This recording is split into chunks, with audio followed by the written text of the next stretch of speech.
Last week I went through a presentation on obesity, what it is, what its causes are, and what it's like to live with it. This week I sat with my patients and had an open discussion about what their experience has been like. What it was like to get treatment for obesity, what it was like to not get treatment for obesity over all of these years before, and how it's changed their life. Their story has to be told, so here it is. I hope you enjoy it.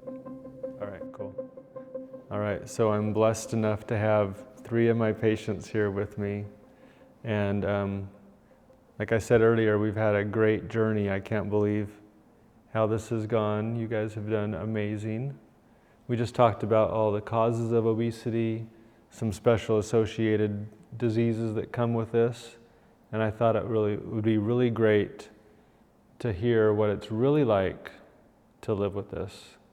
So Timmerie, you've got a story. Everybody's got stories, but you've got a story, and you're actually going to read your story because you laid it out, didn't you? I lost my track. It's like scrambling backwards. So go ahead and tell us your story. What it's like to live with this, and so everybody can understand like how much you've actually been through.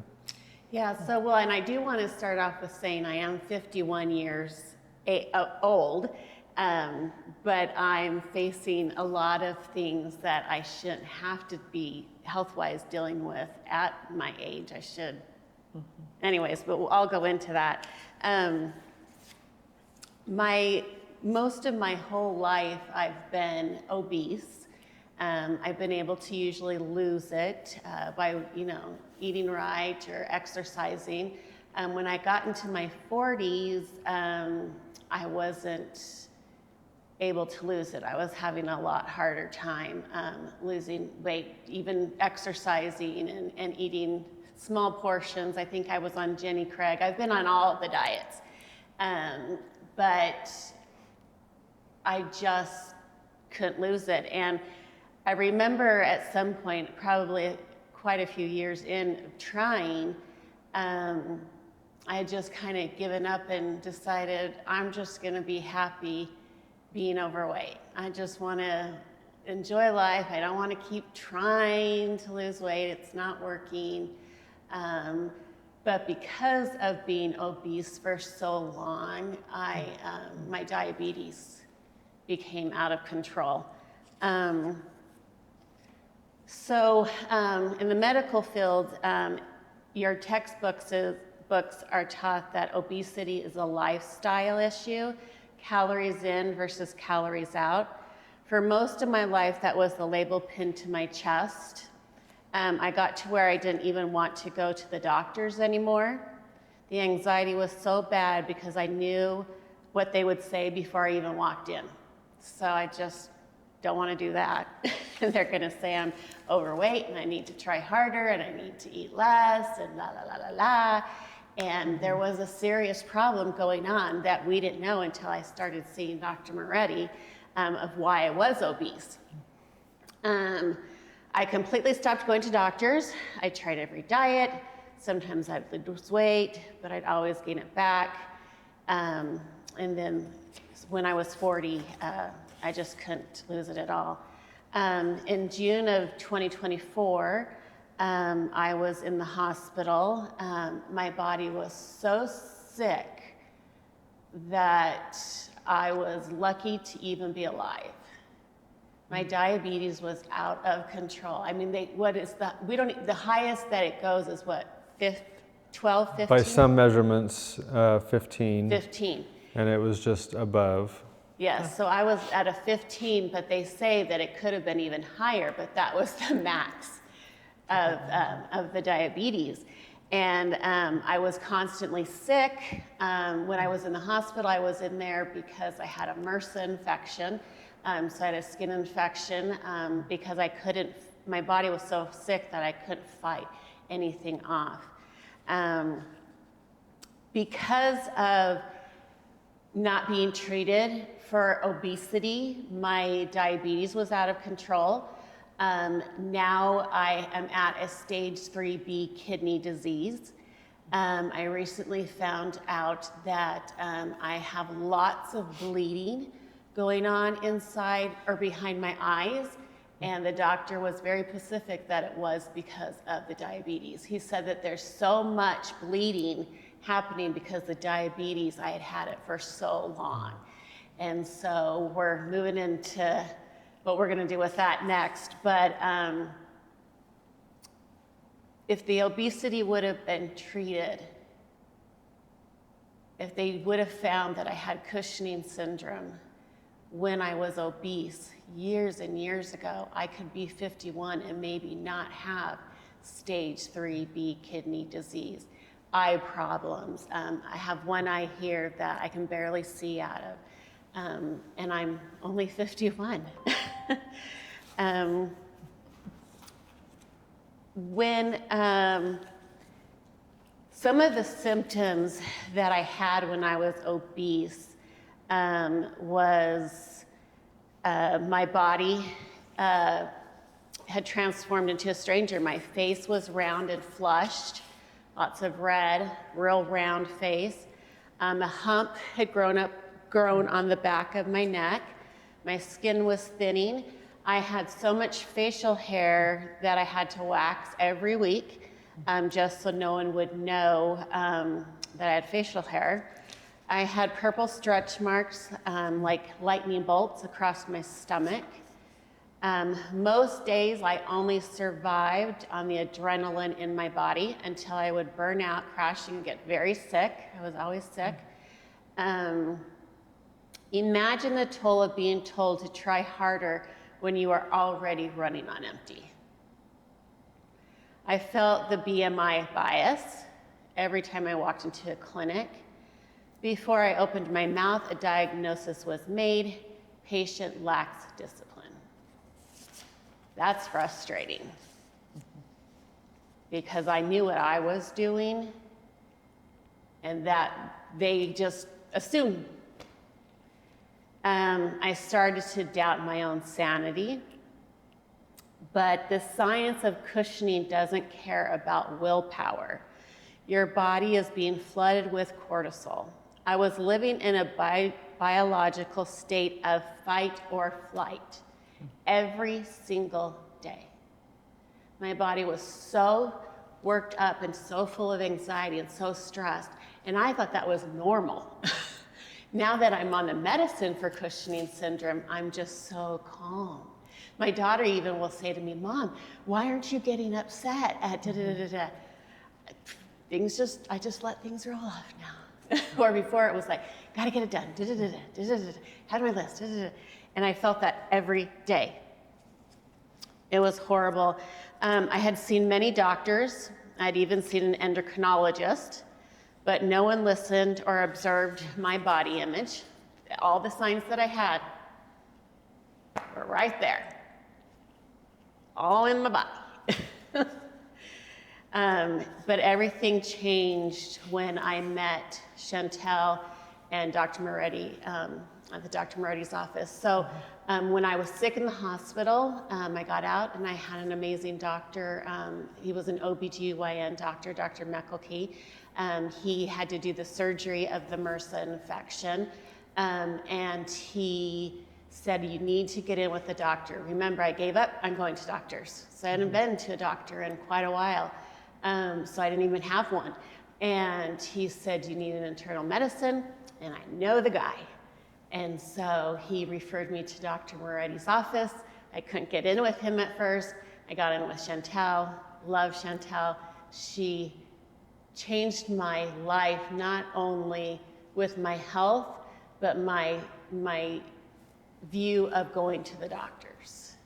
I feel now when I go to Dr. Moretti's office, it's like I'm going to the beauty shop, you know? You don't have that feeling where you're going to walk in and be diagnosed and just sent on your way. They know me, they know my health issues, they take care of me, I feel comfortable and safe with them. They did one simple thing, and that was they looked past my weight. They saw the moon face. When I think that when I met Chantel, because you have a lot of knowledge in Cushing's syndrome, And she was just trying to put out the fires because my diabetes was out of control, my blood pressure was out of control. I needed to be put on insulin, I needed to be put on diabetic medicine. So she was managing all of that. And she then would tell me, I'm going to talk to Dr. Moretti. They're a team, and so to ask him some questions. And I don't know what you guys discussed, but all I know is that the next thing I know is that she wanted, or that you were telling her to have me take the dexamethasone. Thank you. Which is a pill you take, and then you get your labs the next day. And so that's when everything changed. I was obese because I had Cushing's syndrome, because my body produces too much cortisol. And wow, that was like life-changing, because here I thought it was my genes, or that I didn't work hard enough, or I ate too much. That was always, I ate too much when I really wasn't eating that much, but that's what it must be.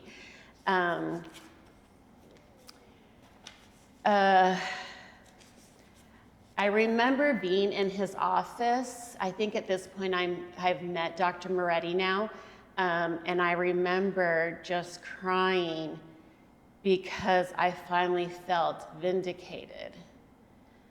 I wasn't lazy. I wasn't eating too much. I was ill. And I was very ill. I was so sick inside. I say that I was a ticking time bomb of possibly dying, possibly having a stroke.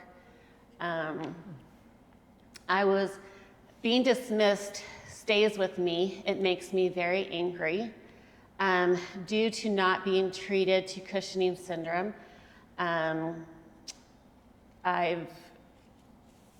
I deal with a lot of issues every day, a lot of health issues that aren't, curable. Diabetes. I'll always have diabetes. I do keep my numbers.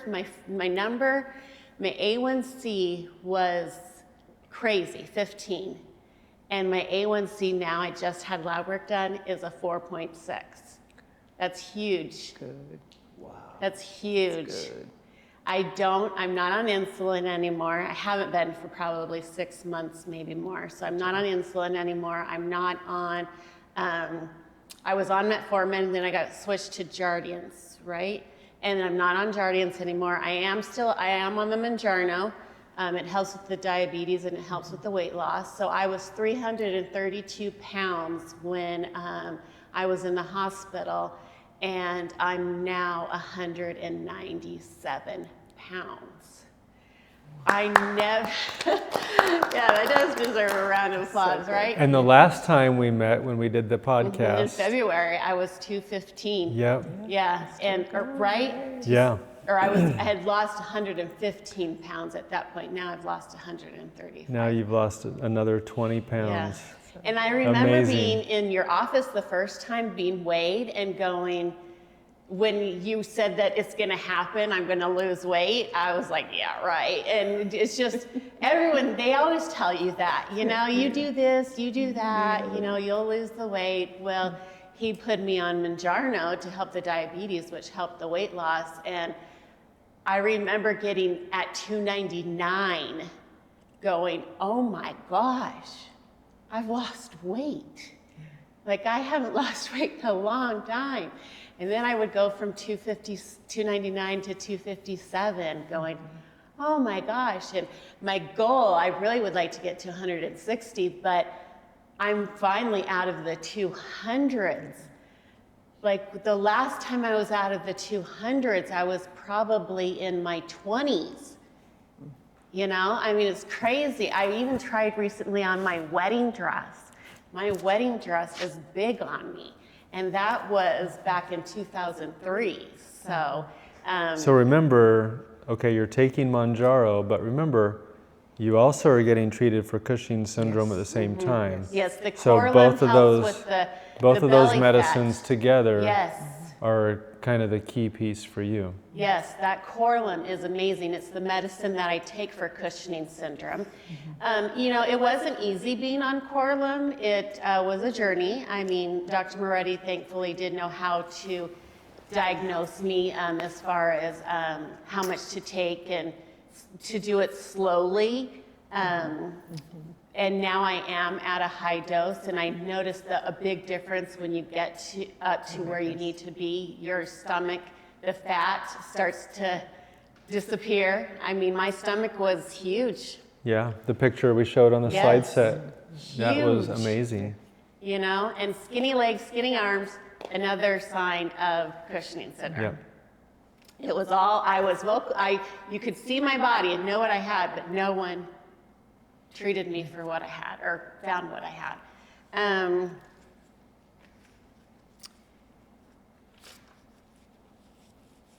There are so many people that are suffering from obesity. I know I suffered, and I didn't think it was ever possible to lose weight. I just kind of gave up. I'm going to be fat. It is what it is. I think of years back of all the people who have been obese and what a difference it could have made in their lives if they were treated for obesity.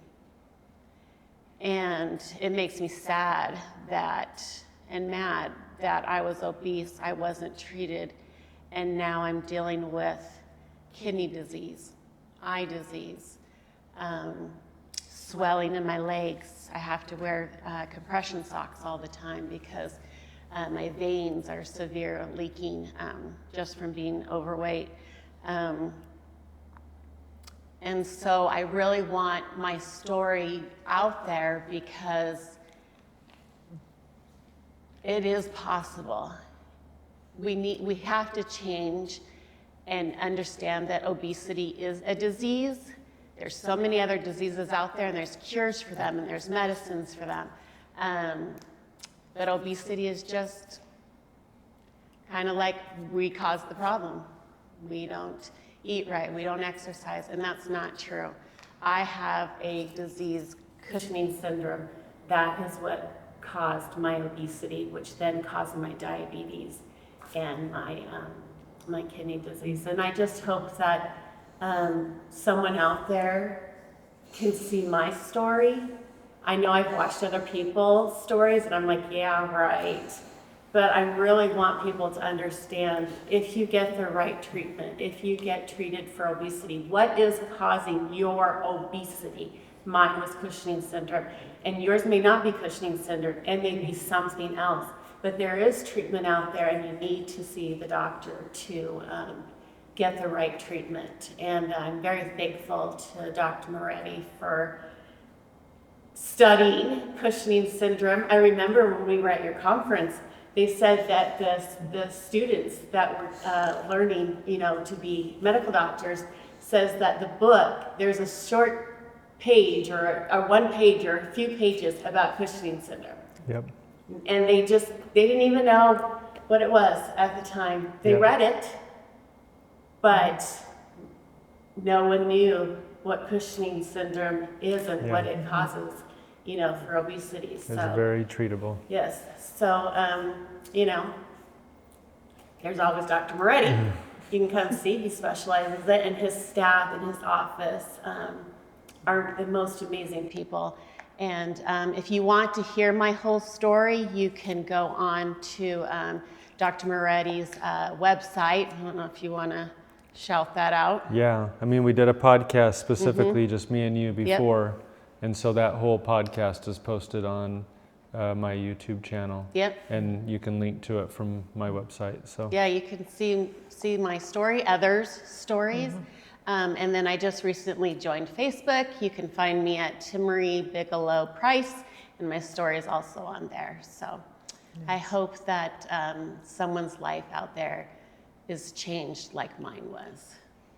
Such an amazing story. I love that. And I'm living life. Yeah. You are. And I'm loving life. I love to go shopping now. My husband's he's going broke because I love to go shopping now and see that I can wear smaller clothes. That is a problem for a lot of people. That's a problem. It's like you go from one love to the other. I was obese, and now my new love is water aerobics and shopping. Yeah.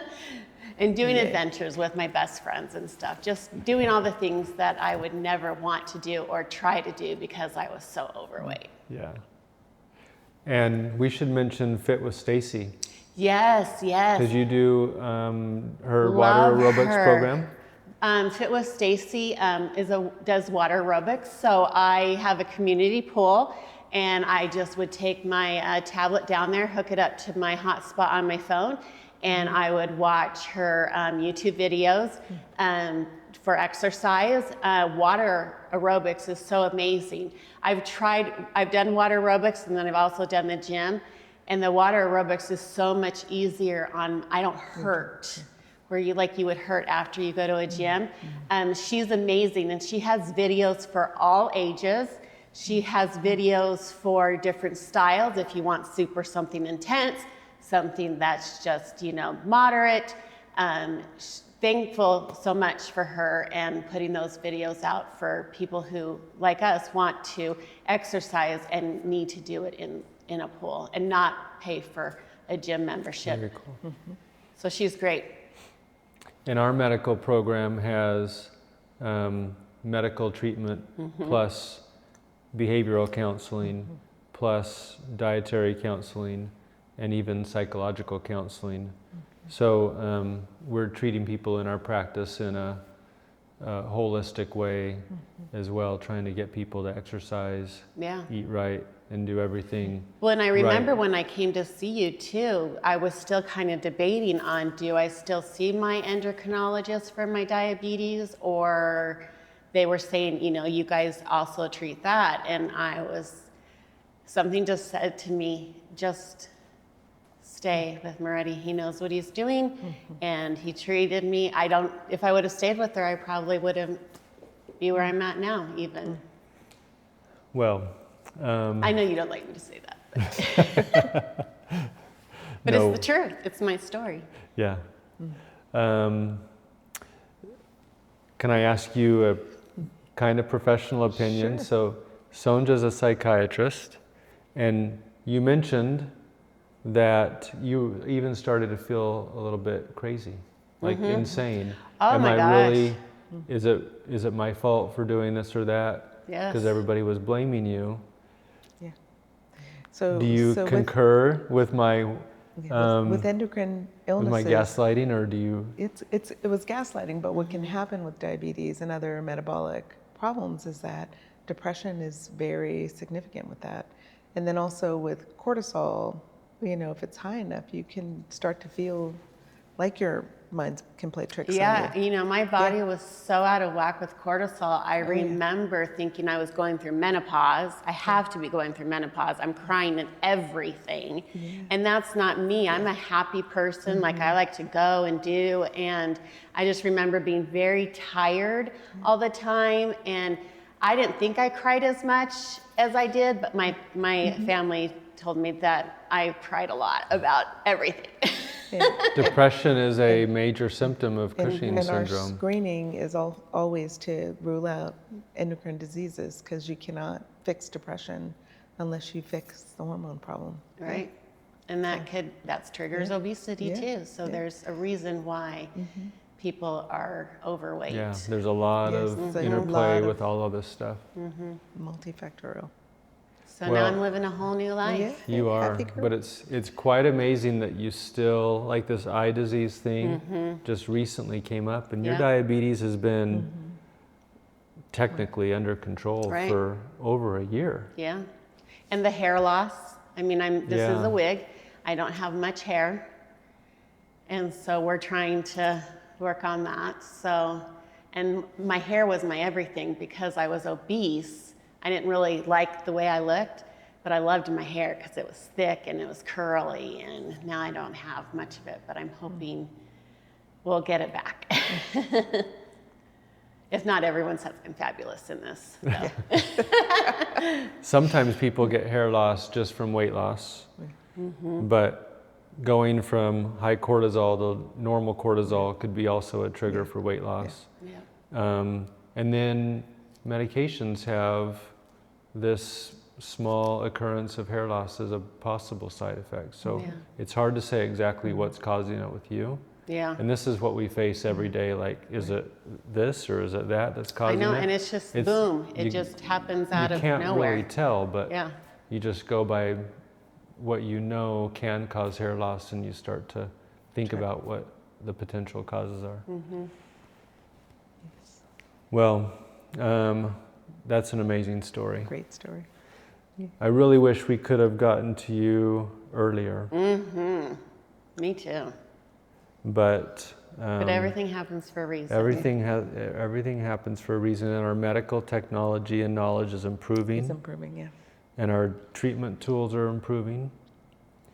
So the message, I think, from you is, if you have something going on, get a checkup. See if you can figure it out. And if you don't have a doctor who is listening to you and is working on this, find one. Yeah, find one that will listen to you. I mean, it took me a long time, but... Because obesity is treatable. Yes. Yeah. And I didn't think it was. I just either had to lose it by exercising and eating nothing. Thank you. Well, Clarence, I thought we'd move on to you and get you up next. Okay. So let me explain a little bit about your medical background so everybody knows, and then we can hear the story about what it's like to live with this. Yeah. So since you were a kid, you've had this inflammatory back condition called ankylosing spondylitis, which causes an inflammation of the tissues in the joint and pain, mostly in the SI joint, or and at least at the lower back area. So you've had back pain your whole life, but you've also dealt with obesity, and then diabetes, and then we've had a heck of a time controlling your diabetes from a medicine point of view. And so you haven't really been able to run around a ton because of this back problem. And so you don't get the benefit of being able to do a lot of exercise, even though you try to stay active. And then we recently found elevated cortisol levels with you that qualify as Cushing's syndrome level. And then before we were even able to start treatment, you went and had a heart attack. And a bypass surgery, so they had to cut you open.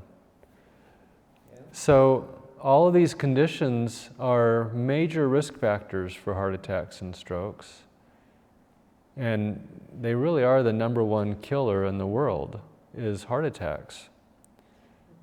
And so my quest is to be able to reduce the risk of those, and to have something like Cushing's syndrome driving the diabetes, which then drives the heart attack, is you can't stop it unless you find the cortisol problem.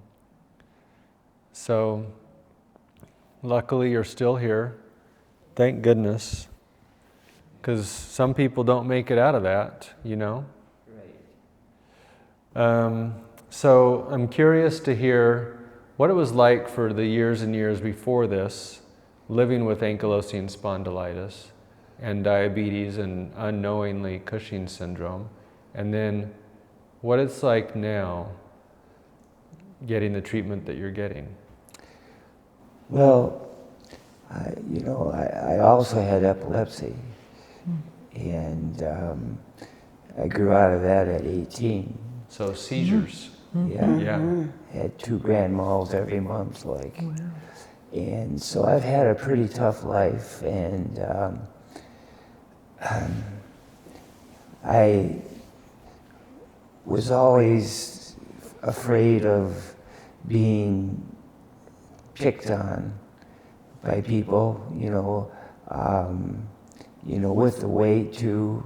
People always come up and say, kids would say, look, it's Santa Claus, and because of my belly. But, so that stuff really hurt my feelings and that. And it's never been easy to lose the weight.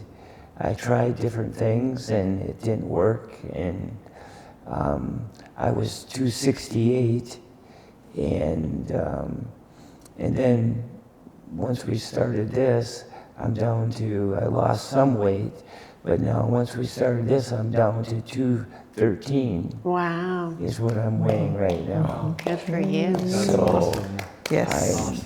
I'm very happy with that. And everybody's telling me I'm losing weight and stuff. And then my legs, I've had a problem with the water in my legs, and that's getting better now. Yeah, just and like the heart attack, I mean, I didn't even know I was having it at first, and then I realized I was getting tired, fatigued, and I was on the golf course, and then I just,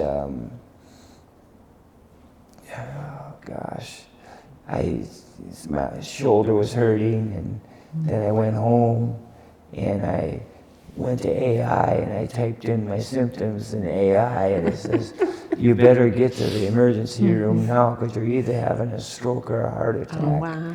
And I went in, and they put me in the hospital right away. And and I was in there for 16 days. Wow. And, but I come out of that good, and I'm feeling better. And I had a few, when I first started taking the medicine, I had my joints my neck was sore, things like that. But now it's all better. I worked out of that stuff and then taking the medicine, and I feel great now. I mean, I've waken up in the morning and, ready to go.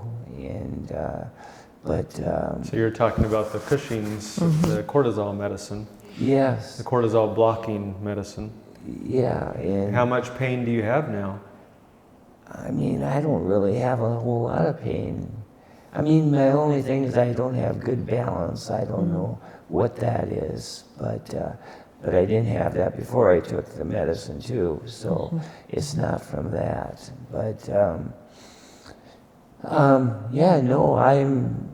walking and feeling good, and I golf every day, and I get my exercise from that, because I do a lot of walking, because my ball goes different directions.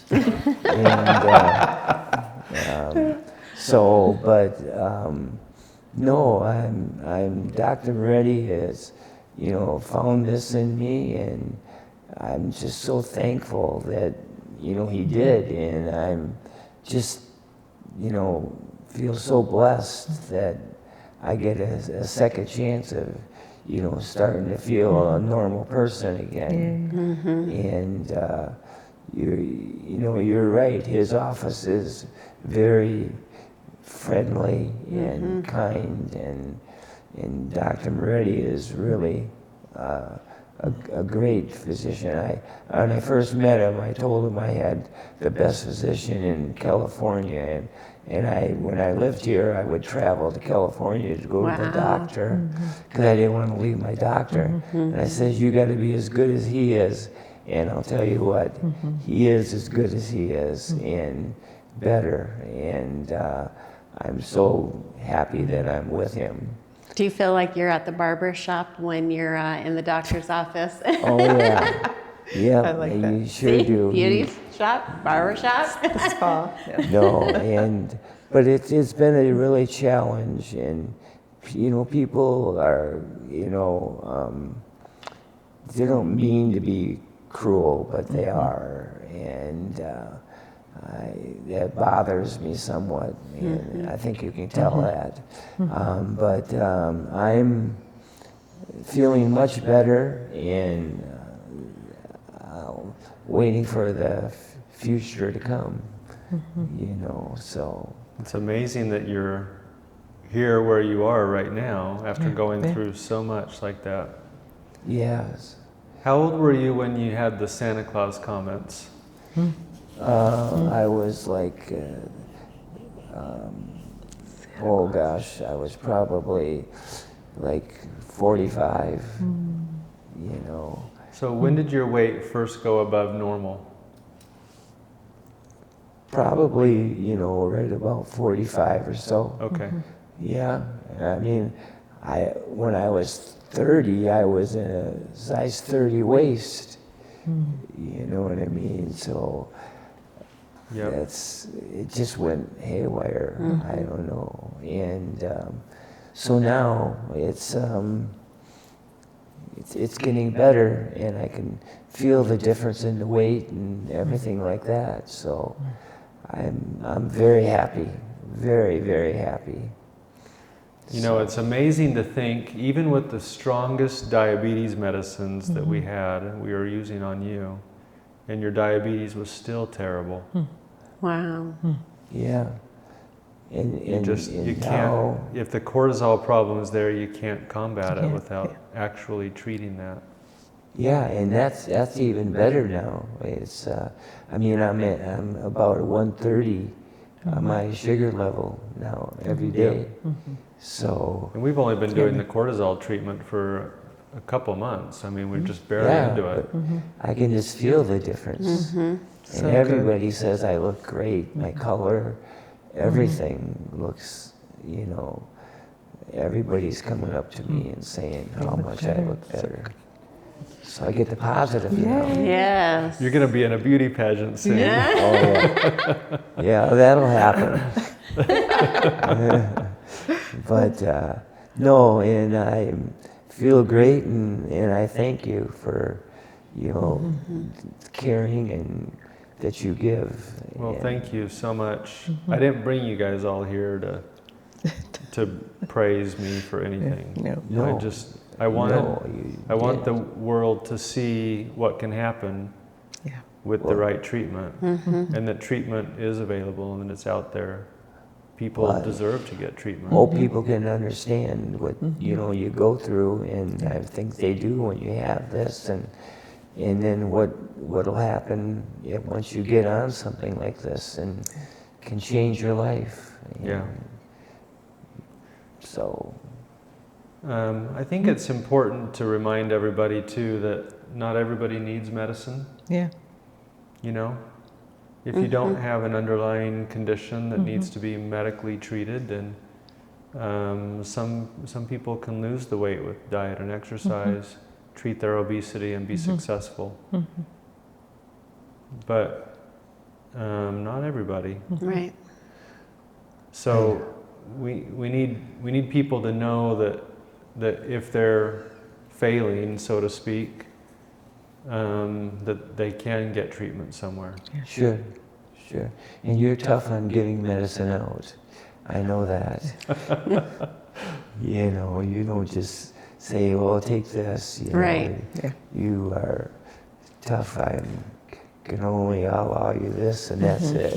I'd rather people not take medicine at all. Right. Yeah, But possible. the cool thing is that we know how to diagnose certain things, and we have some medicines to treat that, like another tool in our toolbox here. Yeah. So. Well, I'm grateful that you're still with us after this heart attack, your bypass surgery, and all of the medical problems you've been through in your life. And I wonder if, you know, we would have had this knowledge or technology 30 years ago, how your life would be different now. Oh, I could only imagine. It would have been nice. Because you're moving awfully slow, but you're moving, right? That's right. And you've got some damage to the body that's happened over the years that is irreversible, but at least we're stopping it in its tracks at least, and Right. and doing what we can. Yep. Is there anything that was really hard with this process, or anything that you struggled with, or anything like Timmerie talked about how she felt even crazy for feeling the way she did, you know? No, she had said that to me too, and what things I was going through, and mainly, like I said, it was just my joints, and I'm tired from the medicine. I think it makes me tired. In the evening, I fall asleep right away. I mean, I sit down, and if I have something in my hand, it's trouble. And so I think that I didn't do that before the medicine. Yeah, because I remember you would ask me, Yeah. you said, do you sleep at night? And I said, no.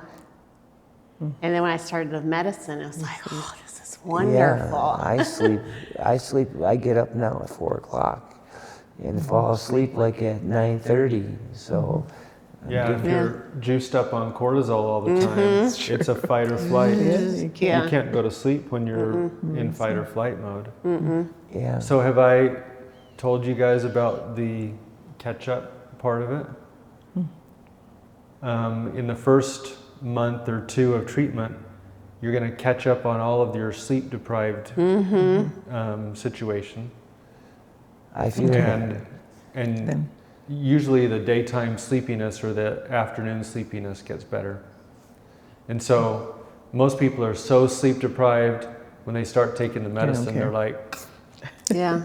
totally out because they're catching up. Yeah, they're catching up. Yeah, the first takes 3 a little- months, it takes a while. all I did was sleep. I would wake up, and within 2 hours, I was ready to go back to sleep. Yeah. You're just me so too. sleep deprived, but it does get better. I don't feel like I have to take naps all the time. Yes, so that piece should get better once you catch up. Yeah. Yeah. I'm sure it will. Well, thanks again for telling your story. We love having you and going out on the golf course with you. So, Yeah, well, I love having you. well, Sonja, let's talk about your story, because we've done a podcast. So there's a full episode on there. Yeah. Some funny little excerpts that we Yes. talked about with your trainer, even joking and saying, So the crack cocaine "This isn't diet. working." I could do reverse We should crunches. just do the crack cocaine diet. Well, so you literally hit your plateau. Like, there was no bursting through that, was there? Mean. Well, like when you were exercising, you were doing your diet, yeah. and you lost a little weight, and boom, Yeah. stuck. It wouldn't. So I think my weight started to become a problem right after the birth of my first child. So something just changed. Weight on my legs, weight, in my, just kind of a little bit everywhere. And no matter what I did, just worked harder, trained. I was never a big eater. Just wasn't my thing. I wasn't very food motivated.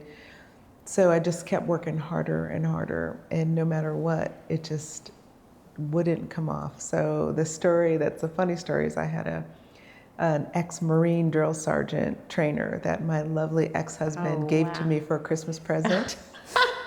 Merry Christmas. And lovely guy. It was a Gold's Gym Elite. He paid for everything, right?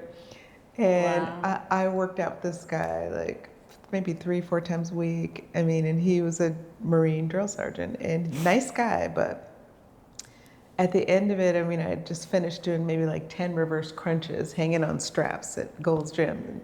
And I was like, he's like, I don't know what to say. He's like, you're just not losing weight. You're doing everything. You're doing the work. He says, maybe we should consider the crack cocaine diet.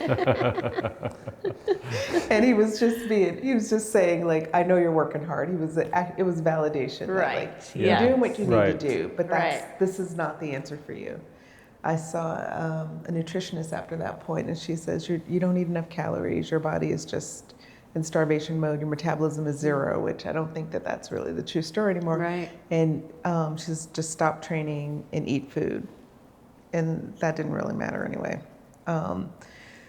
So it was very disheartening. But you probably weren't eating enough. I probably You probably wasn't. weren't even getting the nutrition that you needed. That's probably true. So Yeah.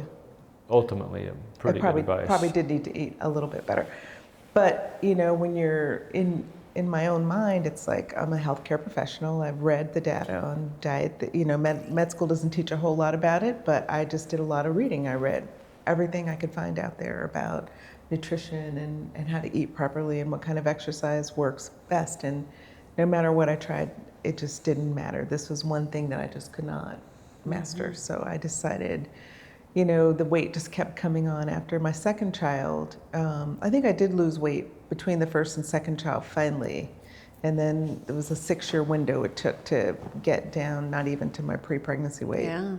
And the second child, I delivered her at about 202, or maybe 210 is probably what it was. And I said, hey, I worked out every day of the pregnancy. I said, I'm gonna make this pregnancy different because I just figured it's just my body in pregnancy.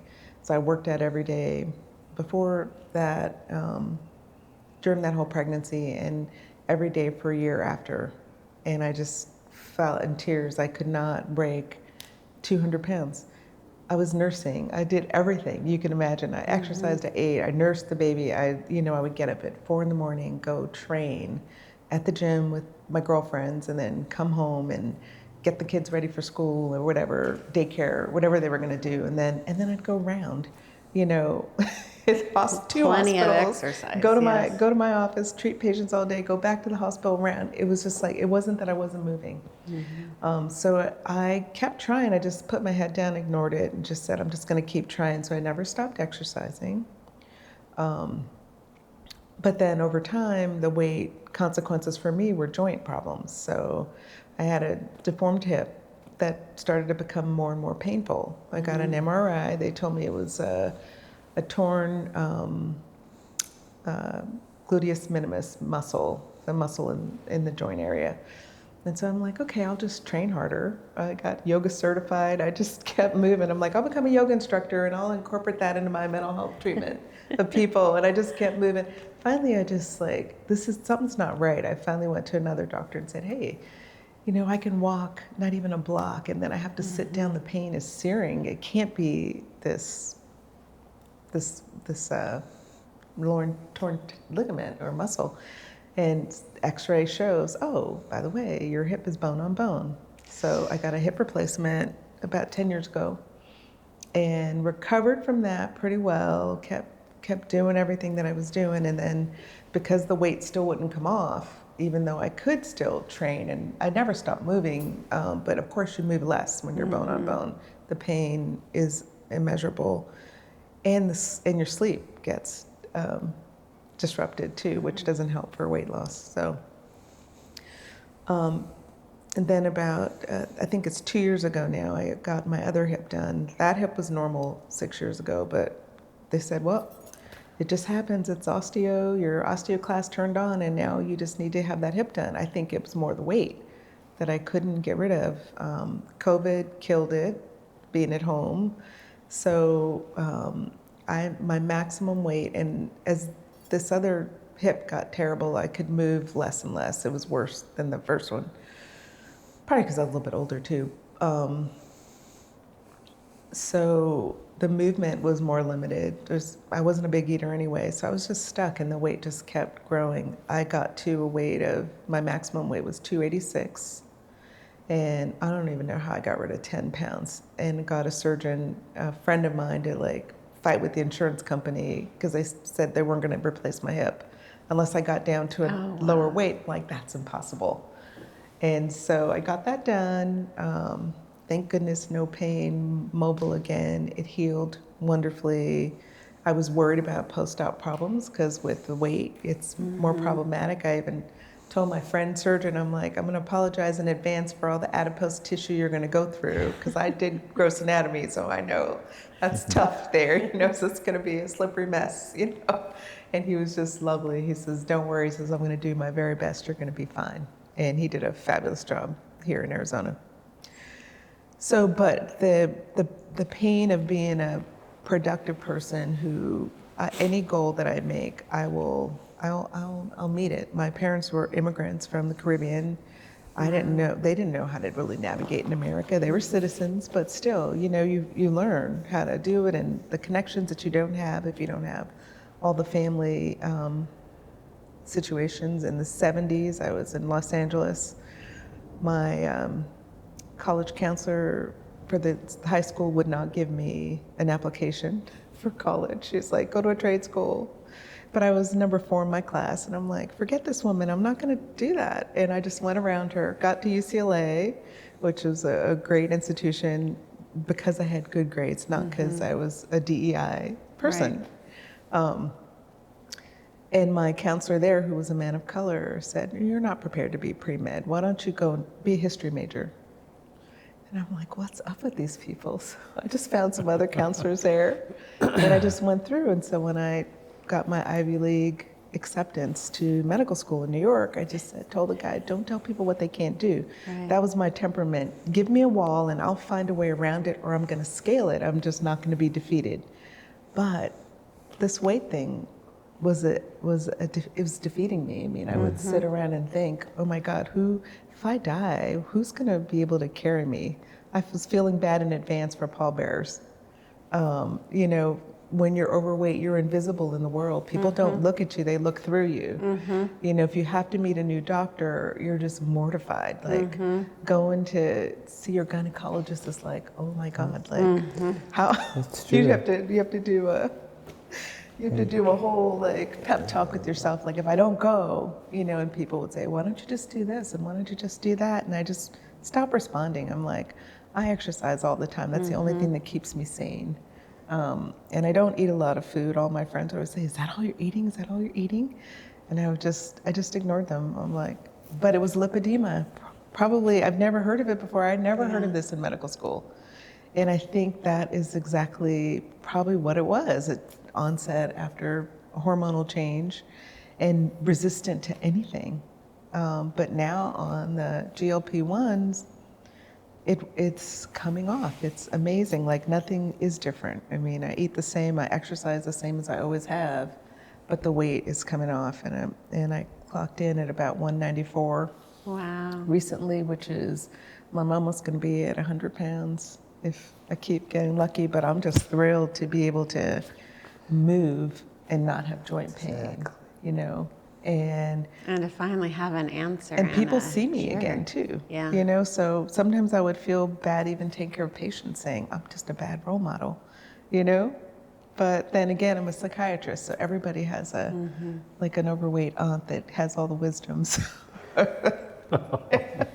So maybe they didn't really mind, but in any event, I am happy that Dr. Moretti listened, and I think that is, you know, medicine now is becoming so algorithm driven, which it's good to have those benchmarks, but when you take away the curiosity of how to help someone, everyone is not the same. And in the work that I do, often there are no two people are the same reason for whatever their mood problem is, and sometimes it's other things. So, and I'm like, that your symptoms don't make sense for what you're telling me. We need to do some more interesting blood works, or we need to figure out something else before you can know. And it's true, like for everybody it's different. Some people, their depression is thyroid disease. It's not that they had a terrible life, Right. you know, or it could Cushing's for some people. Other people, it's a traumatic event that never got processed. And it's like, medicine's not gonna fix this. We need to fix that trauma response. So it, you know, all of us are so unique. That's the beauty of being humans, I believe. And we just have to remain curious. And if we don't feel well as patients, we need to ask the question, what else can we do? Yeah. What's next on that? Where can you send me, or who can answer the question for me? But most of the times we just say, okay, I'm just not good at this, and you give up. And so my word to people is don't give up. Just scale the wall no matter what. Keep looking for another avenue, and hopefully you'll find the right answer. And I think with obesity, because it is so multifactorial, if our healthcare community starts to realize it's not a weakness, it's not lazy people, it's not someone that's closet eating without anybody knowing about it, it's a real metabolic problem that deserves treatment. And if we can do that, then maybe we'll see some real improvement. Yeah, in, get the medical in our professionals. cardiovascular diseases And our insurance. We will see arthritic some huge diseases. improvement. And insurance to pay Yes. for that, Yes. because, you know, before, you had to have the money to Yes. go to certain clinics That's to true. to be able to take whatever it was, you know, to lose the weight. And here, I mean, I think about it every single day about what a difference it could have made for somebody else if the insurance Would have covered. covered. Yeah. Yeah, it's going to make a huge difference in people's When lives. it helps, yeah. I mean, if we could prevent that hip replacement, Oh my goodness. think yeah. about that, you know? That cost the insurance company, just the hospital bill was $100,000. Yeah. So $200,000 was spent on And the pain making and the it keep- recovery that you Yeah. had to go through. Yeah. And the cost of a heart attack is Oh my goodness. phenomenal. 16 with the days in the bypass hospital? surgery and then the hospital stay Yeah, and you're and the risk of recurrence. I mean, then you have the Yeah. second, and then Yeah. you have the Yeah. third. Yeah. I mean, we're going to be treating, Yeah. preventing so much stuff.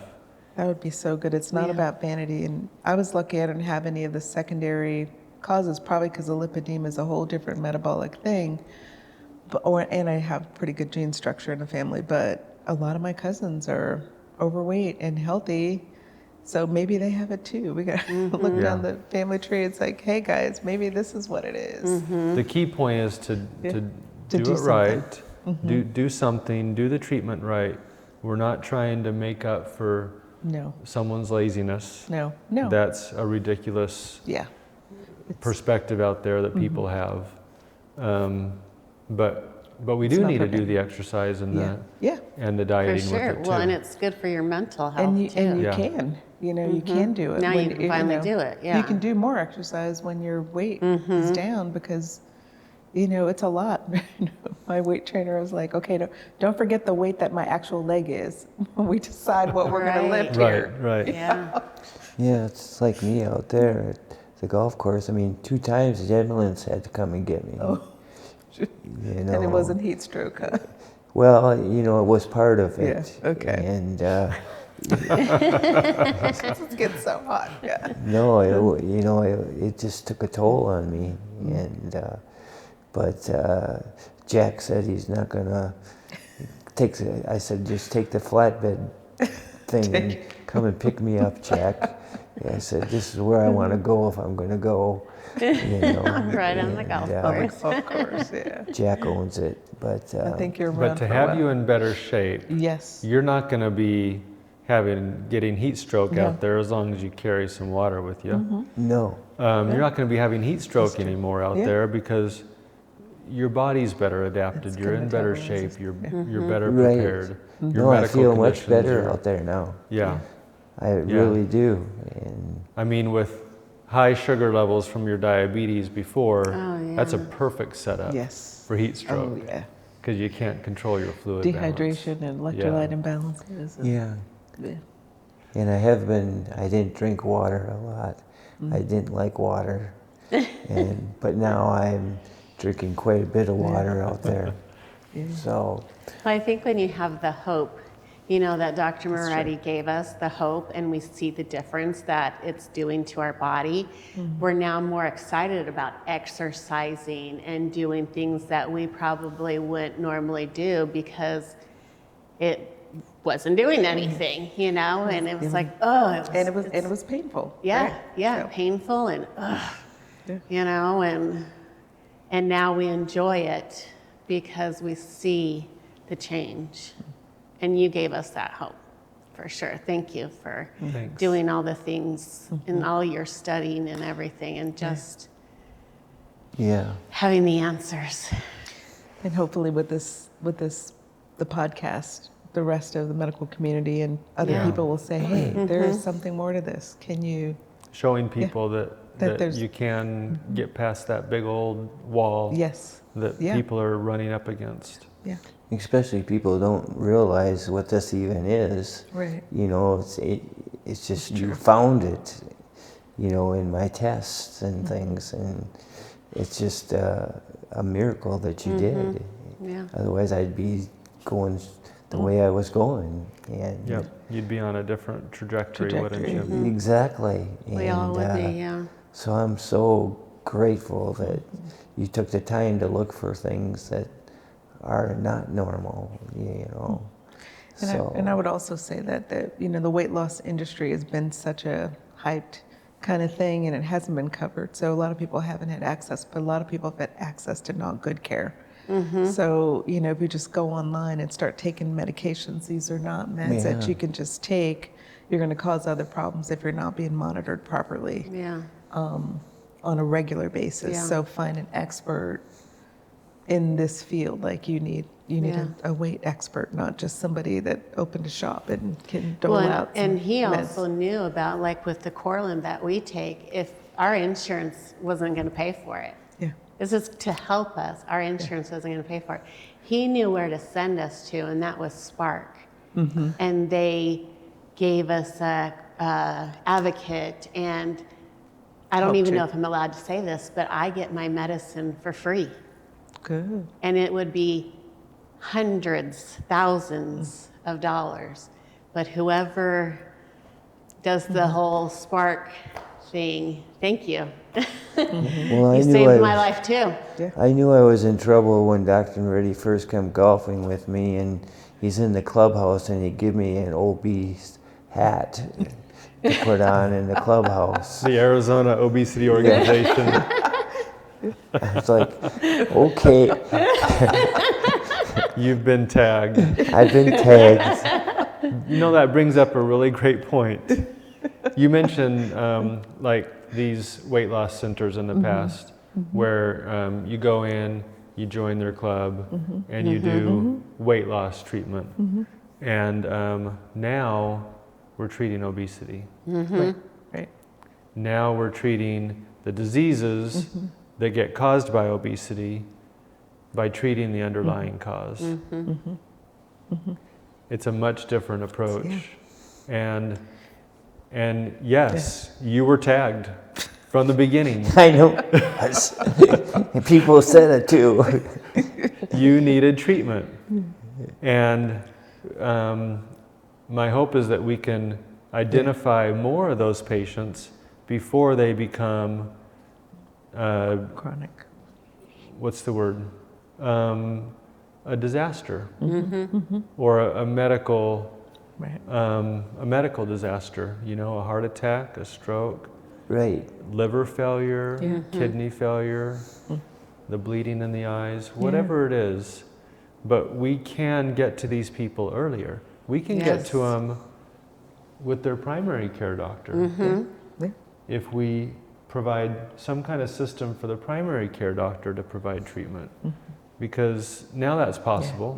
The medicines are usable in primary care or other specialties even. And that's my hope too, is that we can develop systems that would allow other doctors to jump in and provide treatment before it gets to the point where you need to get tagged. Yeah. you need to get a bypass. That was just so funny. You just look at the hat and like, Dr. Moretti, I what was are you like, trying to say? Give me a hat. Give me It's a hat. it's like your ex-husband getting your The getting trainer. you a trainer at Gold's Gym. Yeah. Here, honey. Here, honey. Yeah, Happy you were birthday. tagged. I didn't say anything, but you've been tagged. You might have You've been been sleeping outside, but yeah, well, and hopefully the primary carers can see this, hope more that there's more primary carers that take more interest in, you know, our stories and think of the change that they can make for patients. Yeah. For other people. Way years ahead of any complication that can happen. Yes. Yeah, it all comes down to that a lot of doctors don't take the time. They just get whatever the cause is and they don't look deeper into it. And you look deeper into it, and that's what makes a difference. And for that, I'm thankful. Oh, thank you. Yeah. Well, I think a lot of that is changing too. I know there's a lot of doctors locally who are doing great work and have great care, and so you know, as we go through this process of educating the public, educating other doctors, other healthcare practitioners, showing them that